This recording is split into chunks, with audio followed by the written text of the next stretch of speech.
to see the king and wanting to apparently mend things with William and so on.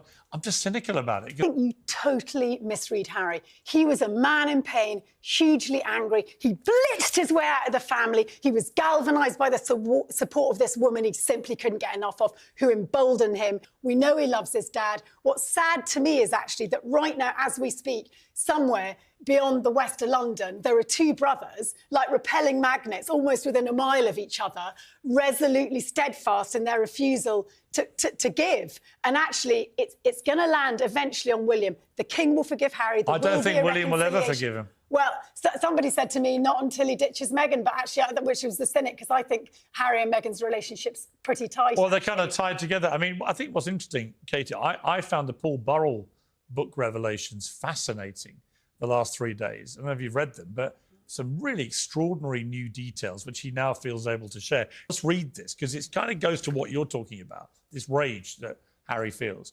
So Diana once told me that Charles had told her in the middle of one of their epic arguments, "I never loved you, I only married you to have children." Harry came along on September 15th, 1984, 2 years later. Charles came into the hospital room, looked in the cot and said, "Oh, red hair." Diana replied, "But Charles, you know it's a Spencer gene, we all have red hair." Then came the damning blow. This is Paul Burrell's words. He said, "Well, at least I've got my heir and a spare now and I can return to Camilla. She told me," Diana told Paul Burrell, "I cried myself to sleep that night knowing that my marriage was over." Years later, so this is 20 years after Diana died, in the autumn of 2017, I would come face to face with Harry and William in their mother's old apartments at Kensington Palace, and I would tell them what their mother had said to me. They asked me when and where I thought it had all gone wrong, and I said I thought it was at that moment. Harry stared straight at me, poker-faced. He couldn't believe what I was telling him. I was in tears, but he never flinched. I remember this moment distinctly because it looked like he was bearing his mother's pain. I think it was the first time he'd heard that story.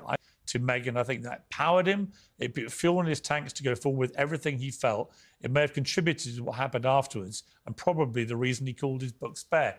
I mean, I read that with my jaw dropping. Yeah. Because I'd never read that revelation before or known about that meeting between Paul Burrell and the two No, I princes. hadn't either. I mean, it wasn't. But when you read that, if that is indeed what he said to Harry, when Harry asked what really happened with my parents, you know, you can understand the anger. I've got a bit of cognitive dissonance going on here, Piers, because I've heard you cast asunder Harry for spilling the beans in his book. How dare he be so indiscreet? And yet you laud Paul Burrell there for being hugely indiscreet about a moment that probably should have never been shared beyond him and Diana. Are you saying these moments should remain private? No, I'm just saying that that's Paul Burrell making a fast buck on a story. So you don't like people making a fast buck from royal revelation? Well, I'm just saying that you should be the one that's angry. You were the one that had a real issue with Harry. I'm sorry, Piers, I'm just saying, I'm calling it out.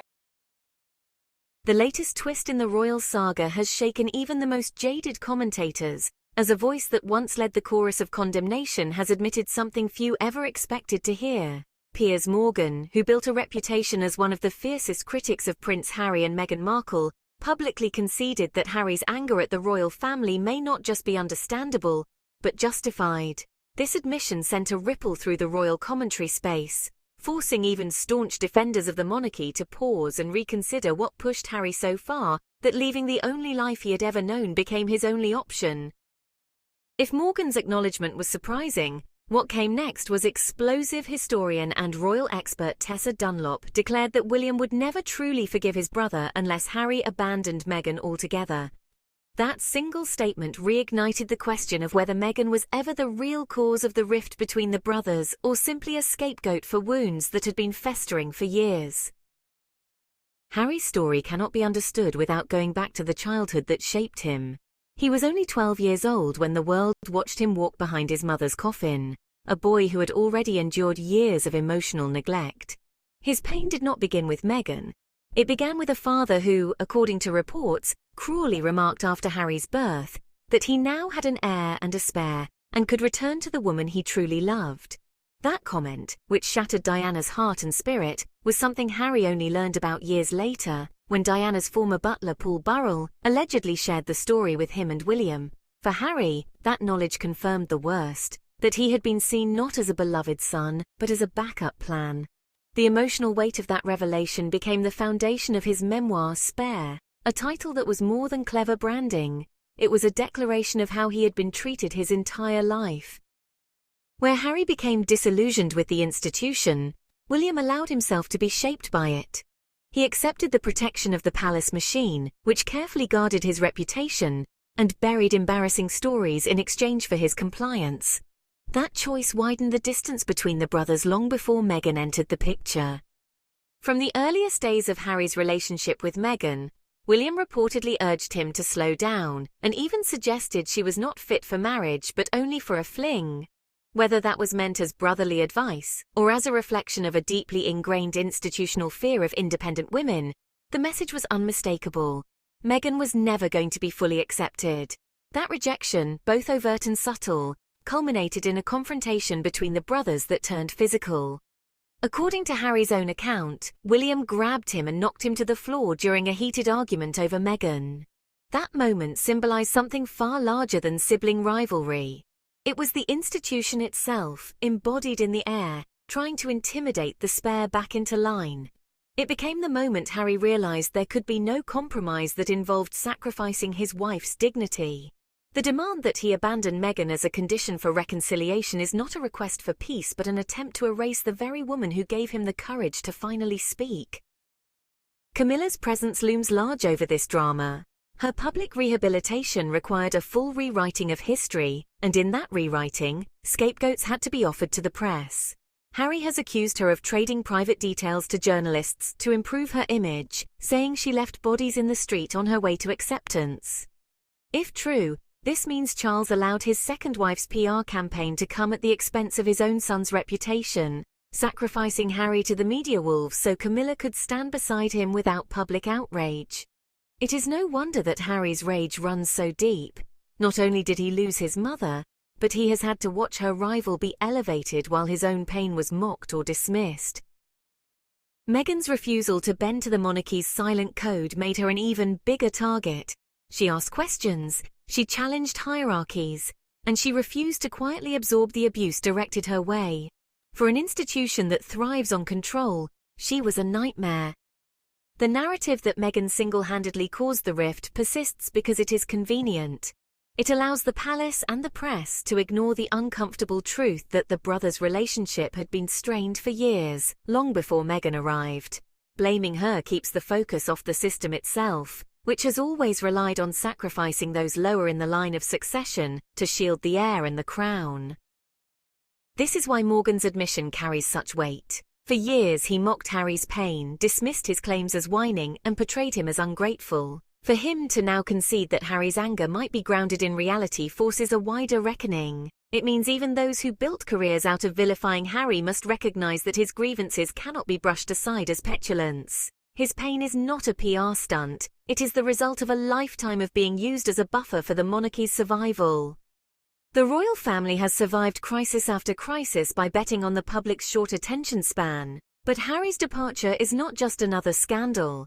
It is a generational reckoning, one that calls into question whether the monarchy's survival is worth the destruction it causes to those born into it. William's insistence on a Meghan-free reconciliation shows that this is not about mending fences, but about asserting dominance. It is a demand that Harry once again put the crown above his own happiness, something he has made clear he will never do. What is playing out is bigger than a family feud. It is a clash between tradition and transformation. William represents the continuation of the old order, where duty is elevated above all else, where silence is seen as loyalty, where personal pain is swallowed to keep the image of the monarchy intact. Harry represents a new model, one where love, truth, and mental health matter more than protocol, where speaking out is not betrayal but survival. Harry's choice to step back was not an act of rebellion but of courage. He has broken the cycle that destroyed his mother, refusing to let Meghan become another casualty of the royal machine. The monarchy may still cling to its gilded image, but that image is cracking. The more stories emerge, the clearer it becomes that this is not about one man's temper, but about a system that has demanded sacrifice after sacrifice to keep itself standing. C News, which has consistently defended Harry and Meghan's right to live freely, has framed this moment as a turning point for the monarchy itself. For years, Harry's critics insisted that he would one day regret his decision, that he would crawl back to the fold. Instead, he has built a life where his children are free from the suffocating gaze of the British press, where his marriage remains strong not in spite of the attacks but because of them. He has shown that survival does not mean bowing to the crown but daring to walk away from it. William may inherit the throne, but he will do so knowing that he lost his brother not to death, but to a system he chose to uphold. Charles may one day seek forgiveness, but nothing can erase the pain caused by treating his second son as a pawn in a decades-long PR campaign. The tragedy is that the monarchy continues to protect the heir at the expense of the spare, repeating the same mistakes that drove Diana to despair. But the triumph is that Harry has refused to let history repeat itself. And this is why Meghan's shift in tone matters, because it is not just about one commentator's opinion.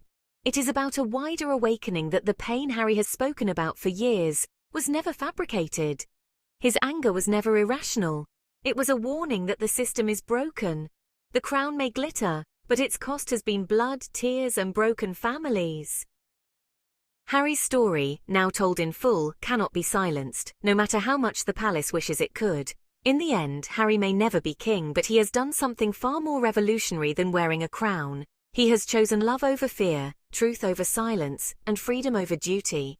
And in doing so, he has given the world a glimpse of what real courage looks like. The monarchy may endure, but so too will the legacy of the man who refused to be its spare part.